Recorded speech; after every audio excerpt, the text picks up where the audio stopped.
Арықтаудың ең оңай жолдары. Арықтау көп жағдайда өте қиын процесс екені баршамызға белгілі. Арықтау процесі міндетті түрде нәтижелі болу үшін диетологтардың кеңестеріне құлақ салу қажет. Кәсіпқой диетологтар тез арықтау үшін дәрі-дәрмек қолданудың қажеті жоқ екенін баяғыдан ескертеді. Ең бастысы салауатты өмір салтын ұстаныңыз. Осы мақалада арықтаудың жылдам әрі жемісті ететін кеңестерді айтатын боламыз. Каналға тіркелуді ұмытпаңыз. Арықтаудың тәсілдері. Бірінші тәсілі тәттіден бас тартыңыз. Артық салмақтың бірден-бір себебі тәттіден басталады. Газдалған сусындарды мүлде ішпеңіз. Газдалған сусындардың құрамына қайта-қайта шөлді арттыратын заттар кіреді. Ал бұл заттар денсаулықты құртып қана қоймай, артық салмақ қосуыңызға біршама үлес қосады. Мұндайда ең пайдалысы үйдегі жемістерден өз қолыңызбен жасалған табиғи таза шырындарды ішіңіз. Егер шынымен арықтағыңыз келсе, тәтті және газдалған сусындардан, торттар мен кекстерден, жалпы тәтті атаулының барлығынан бас тартқаныңыз жөн. Арықтау үшін не жеу керек деген сұрақ мазаласа, көбірек жеміс-жидек жеңіз. Жеміс-жидектерде май жоқ, бірақ оларда көптеген дәрумендер мен өзектер бар. Сондықтан күніне 1-2 жеміс-жидек жесеңіз, сіз қарныңызды тойдырасыз. Осылай аштық сезімнен арыласыз. Бұдан басқа жеміс-жидектерде пайдалы көмірсулар бар.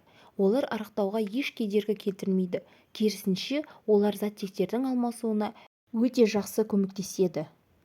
Жеңіл-желпі тамақтаныңыз. Негізгі тамақтану кезінде адам өзін тойдырмаса, көп уақыт өтпей-ақ қарнының ашуына әкеледі. Мұндай жағдай көбіне артық тамақтануға әкеліп соқтырады. Сол үшін түстік пен басқа да жеңіл-желпі астардан бас тартуға болмайды. Бірақ олар пайдалы ас болуы керек. Мысалы, ірімшік пен немесе көкөністер. Сонымен қатар теледидарды өшіріңіз. Егер де тамақтану кезінде теледидар қарасаңыз, өз салмағыңызға 40% калория қосатыныңызға күмәнданбаңыз.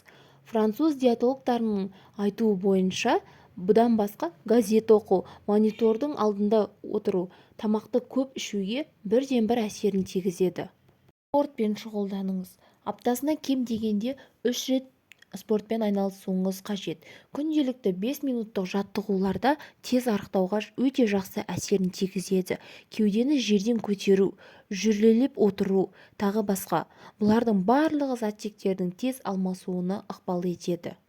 Егер де сізде қалай тез бір аптада арықтауға болады деген сұрақ мазаласа, бір аптаның ішінде барынша көп салмақтан арылу үшін диетадан бөлек кем дегенде күніне 30 минут өз организміңізге физикалық күш салуыңыз қажет. Немесе 10 000 қадам жол жүруіңіз керек. Ғалымдардың айтуынша, баспалдақпен жүру жүгіргенге қарағанда 3 есе артық күш жұмсауды талап етеді. Ұйқы мен дем алудың да режимін бұзбағаныңыз жөн. Аз ұйықтасаң көп қозғаласың, ал бұл өз кезегінде тез арықтауға әкеледі деген қате пікір бар. Бірақ бұл түсінгендеріңіз де қате пікір.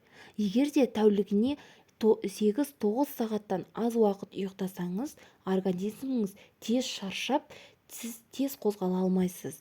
Оның үстіне ғалымдардың айтуынша, ұйқы кезінде организмде өте маңызды гормон лептин бөлінеді.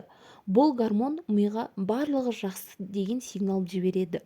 Ал ұйқыңыз дұрыс қанбаса, басқа гормон түрі бөлінеді. Ол грелин. Бұл гормон миға организмде энергияның аз екенін жеткізеді. Соның кесірінен аштық сезімі туындайды. Грелин жай ғана аштық сезімін туғызып қана қоймай, организміңіз сіздің жеңіл-желпі емес, ауыр тамақ түрін жеуді талап етеді. Сол себепті ұйқы мен демалысқа аса қатты көңіл бөлуіңіз қажет. Кем дегенде тәуліктің 8-9 сағатын ұйқыға арнауыңыз қажет. Ішімдіктен мүлде бас тартыңыз.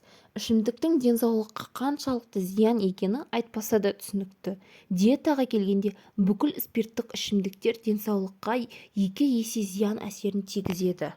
Келесі пайдалы ақпараттарды жіберіп алмас үшін арнама тіркеліп қоңырауша белгісін басуды ұмытпаңыз.